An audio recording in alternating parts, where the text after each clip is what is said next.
Hello and नमस्कार मित्रांनो, कशा आहात? मजेत ना? आय होप मित्रांनो तुम्ही सगळे मजेत असणार. तर मित्रांनो, मी संजय तुमचं स्वागत करतो माझ्या नवीन ब्लॉगमध्ये. तर मित्रांनो, आज आहे ना मी नाशिकला आई सप्तशृंगी देवीच्या दर्शनाला जाणार आहे. तर मित्रांनो, माझा प्रवास कशा प्रकारे होणार आहे, कशा प्रकारे देवीचे दर्शन होतील, सर्वात मी तुम्हाला दाखवणार आहे. तर व्हिडिओ शेवटपर्यंत बघा, नक्की तुम्हाला आवडेल. आणि व्हिडिओ आवडला ना तर चॅनल लाईक करा, शेअर करा आणि सबस्क्राईब करा. तर चला मग प्रवासाला सुरुवात करूया. तर मित्रांनो, सकाळी सकाळी आम्ही 7 वाजता निघलेलो देवीच्या दर्शनासाठी. तो उशीरच झालेला, आज संडे पण होता, त्यामुळे आम्ही थोडा उशिराच उठलो. तर जास्त असं निघलो उशीर, त्यामुळे गाडी जाणार स्टार्टिंगचा व्हिडिओ कमी बनवला नाही डायरेक्ट. आणि उशीर झाला त्यामुळे गाडीमध्ये फटाफट बसलो आणि निघलो. अर्धा तास झाला पोचल्यावरती मी व्हिडिओ बनवायला सुरुवात केलेली. छानपैकी वातावरणाचा आनंद घेत घेत ना, गाणी बिणे ऐकत आम्ही आहे ना चांगलं कसारा घाटापर्यंत पोहोचलेलो. तुम्ही बघू शकता किती सुंदर वातावरण दिसतंय. ट्रॅक ब्रॅक बघत बघत एकदम मजेशीर आम्ही चाललेलो.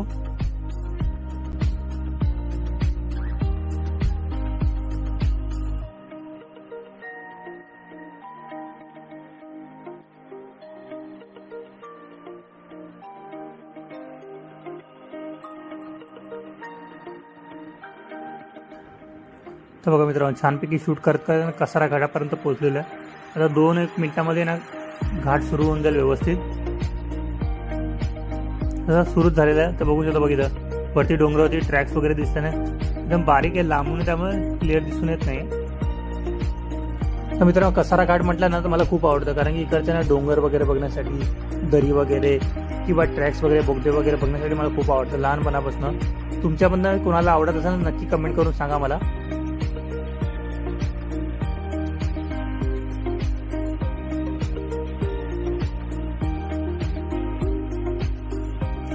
छानपैकी घाटाचा आनंद घेत घेताना मित्रांनो आम्ही इथे घाटन देवीला पोहोचलेलो. घाट पार केल्यानंतर देवीचं मंदिर आहे घाटन देवी. जे नाशिकला प्रवास करत असेल त्यांना तर माहित असतं घाटन देवी मंदिर. इथे आम्ही लहानपणापासून जेव्हा आपण घाटामधनं येतो ना तर इथे दर्शन घेतो, मग पुढे जातो. तर चला मग तुम्हाला पण दाखवतो मंदिर कशा प्रकारे आहे. तर बघा मित्रांनो, मंदिराच्या बाजूलाच आहे ना पूजेचं साहित्य वगैरे मिळतं, म्हणजे नारळ वगैरे, हार वगैरे सगळं काही मिळतं. तर तुम्हाला दाखवतो काय काय बघा. त्याच्यामध्ये ना नारळ आहे, हार आहे आणि ओटीचं सामान आहे ना, अगरबत्ती वगैरे. मंदिराच्या जवळ बघा घाटन देवी माता प्रसन्न असा बॅनर लावलेला आहे. हा पूर्ण मंदिराच्या आजूबाजूचा परिसर आहे. मंदिराच्या बरोबर समोर आहे ना बघा, इथे होम वगैरे होतं ते समोर. या साईडला ना गणपती बाप्पा किंवा स्वामी समर्थांचा फोटो पण आहे, ते पण तुम्हाला दाखवतो. हे बघ, समोर जे ना नंदी पण आहे मंदिराच्या बरोबर समोर. आणि या मंदिराच्या आतमध्ये देवीची छानपैकी सुंदर मूर्ती आहे, ती पण तुम्हाला मी दाखवतो. तर चला तुम्हाला ना मंदिराच्या आतमधला परिसर दाखवतो. आतमध्ये कशा प्रकारे देवीची मूर्ती आहे, आणखी काय काय आतमध्ये, हे सगळं मी तुम्हाला दाखवतो.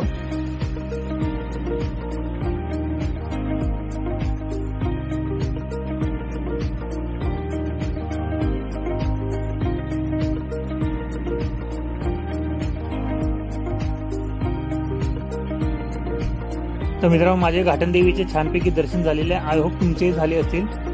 तर चला आता तुम्हाला ना बरोबर घाटन देवीचं मंदिर त्या समोरचं पटांगण आहे ना, तिथे ओम वगैरे ना तिकडे पण दाखवतो काय काय.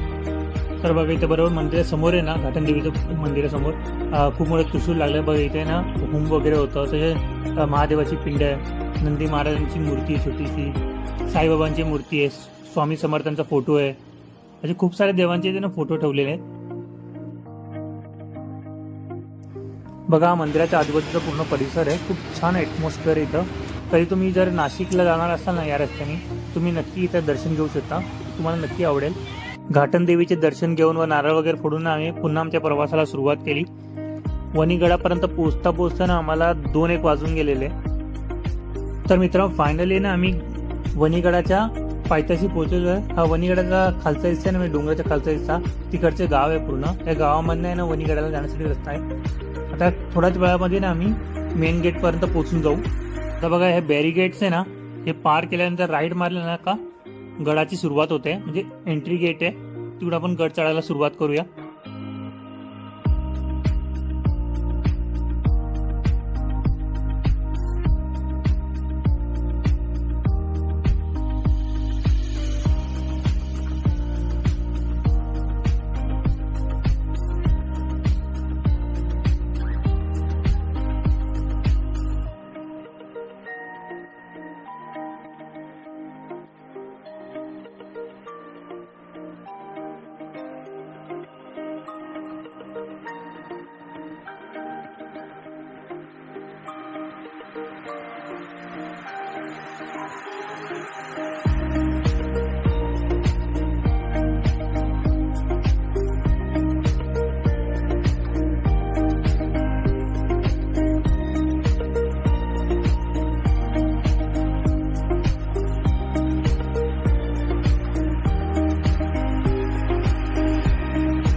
तर मित्रांनो आता बघा आम्ही आहे ना वरती पोहोचलो डोंगरावरती। हे पूर्ण वणीगडाचा वरचा हिस्सा आहे। या बरोबर तुम्हाला दाखवतो बघा, हा डोंगर आहे ना, त्याच्या बरोबर पाठीमागे ना देवीचं मंदिर आहे।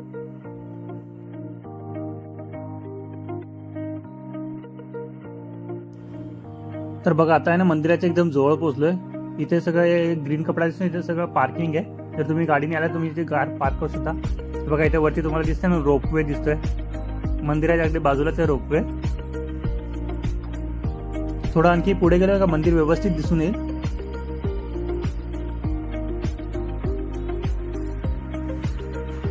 तर बघा मित्रांनो ऑरेंज कलरचा झेंडा दिसतोय ना, तो मंदिर आहे आणि मंदिराच्या बरोबर बाजूला रोपवे आहे। ते बघा रोपवे दिसते ना दोन्ही, ते बघा एक खाली जाते वरती जाते।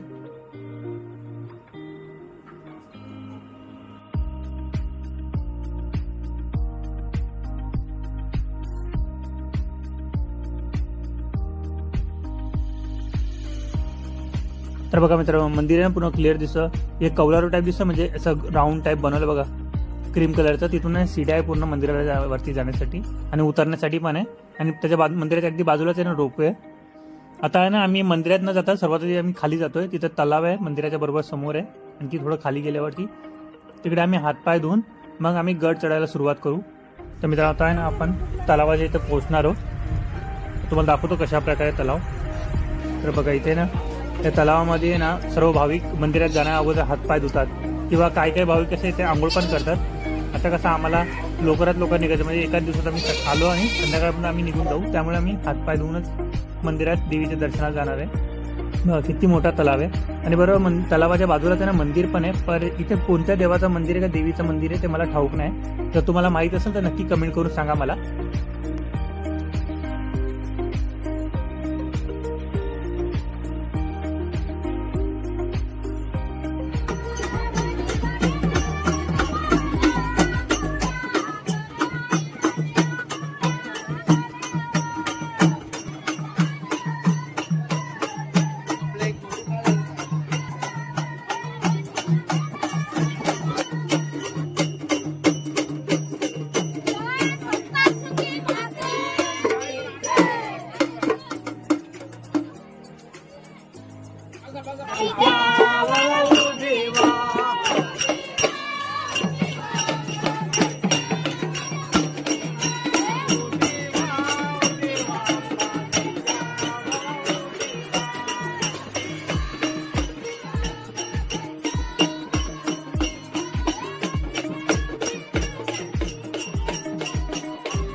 मंदिराच्या दिशेने आम्ही निघणार होतो, तेवढ्यात आहे ना तलावाच्या बाजूला ना पूर्ण भवऱ्यासारखं वादळ आलेला। सगळे लोक घाबरत होते। आम्ही पण पटापट निघलो की खूप जोराचा, बघू शकता तुम्ही किती जोराचा वारा सुटलेला, खूप जास्त होता। व्हिडिओमध्ये तरी समजून येत नाही, पण प्रत्यक्षात खूप जास्त वारा सुटलेला, सगळे लोक घाबरायला लागलेले।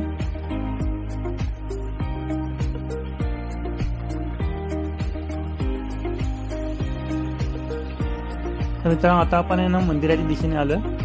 इथून आहे ना पायऱ्या आहे, तर इथून गड चढण्यासाठी सुरुवात होते।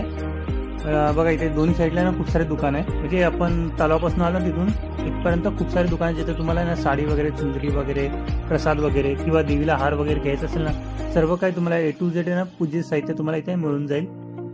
तर बघा इथे लोकांची पूजा वगैरे करणं चालू आहे स्टार्टिंगला।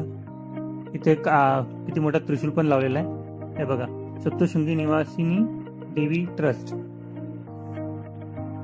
एंट्रीला माझ्या दादानी पण आहे ना 5 म्हणजे कापूर जाळलेले, खूप लोक जाळत होते। म्हणजे गड चढायच्या अगोदर सुरुवात करण्या अगोदर देवीला 5 कापूर जाळून सीडीला मग सर्व पाय पडून सगळं गड चढायला सुरुवात करतात। आणि पण तसंच केलं। थोडे 5-7 सीड्या चढून आल्या वरती का इथे गणपती मंदिर आहे, ते राईट साईडला, तिथे गणपती बाप्पाचे दर्शन घेऊन मग आम्ही गड चढायला सुरुवात केली।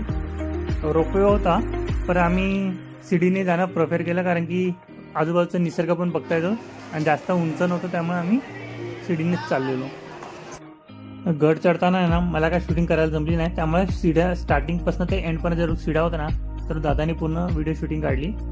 मम्मी तर थकून गेलेली गड चढता, पण कसं आजूबाजू वातावरण खूप छान होतं, त्यामुळे कंटाळा नाही आला आणि मजाही आली।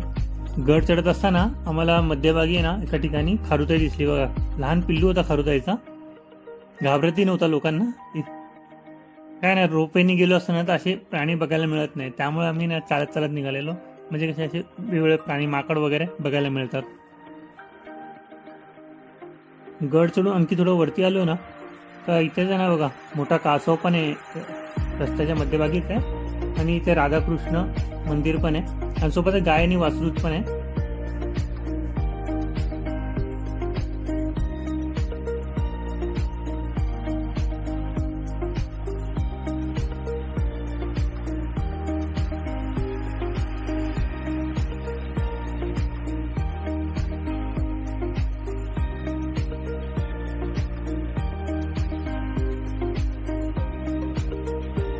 थोडं आणखी वरती चढून आलो ना गड का इथं मध्यभागीच आहे ना दत्तगुरूचं मंदिर आहे, छोटंसं बघू शकता तुम्ही, आणि बाजूलाच आहे ना नवनाथांच्या मूर्त्या आहे. नक्की तुम्हाला आवडेल.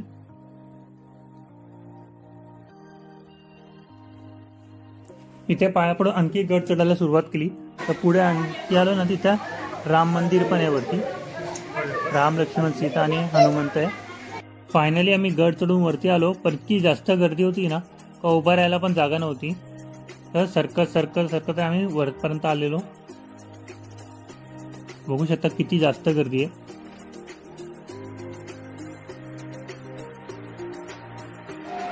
बघा फायनली आम्ही ना गाभाऱ्यात पोहोचलोय. आता या गेटमधून आम्ही एंट्री करणार आहेत मध्ये मंदिरामध्ये, देवीच्या मूर्तीचे. तो इथे बघा गाभाऱ्यामध्ये किती गर्दी आहे पूर्ण.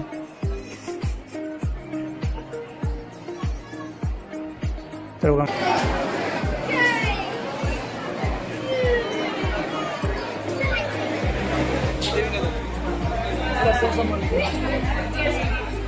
बघा मित्र, इथं माकडं पण आहे, खायला मिळतं. इथं गाभाऱ्यामध्ये पण आलेले लहान लहान पिल्लं पण आहे सोबत.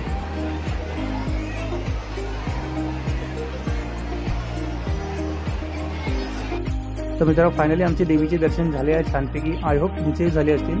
तर मित्रांनो गड उतरून खाली आलो ना तर बाहेरच्या दिसल्या जाताना शिड्याच्या बाजूला सगळे शॉप्स आहे सगळे. तेथे तुम्हाला प्रसाद वगैरे, कुंकू हळद वगैरे किंवा फुटाणे वगैरे, तसेच हे बघा पेढे वगैरे पाहिजे ना, सर्व काही तुम्हाला इथे मिळणार आहे. ते आणखी खूप सारे इथे वस्तू पण मिळतात, म्हणजे कसं इमिटेशन ज्वेलरी वगैरे बघा, ते बँगल्स वगैरे पाहिजे ना ते पण तुम्हाला इथे मिळणार आहे.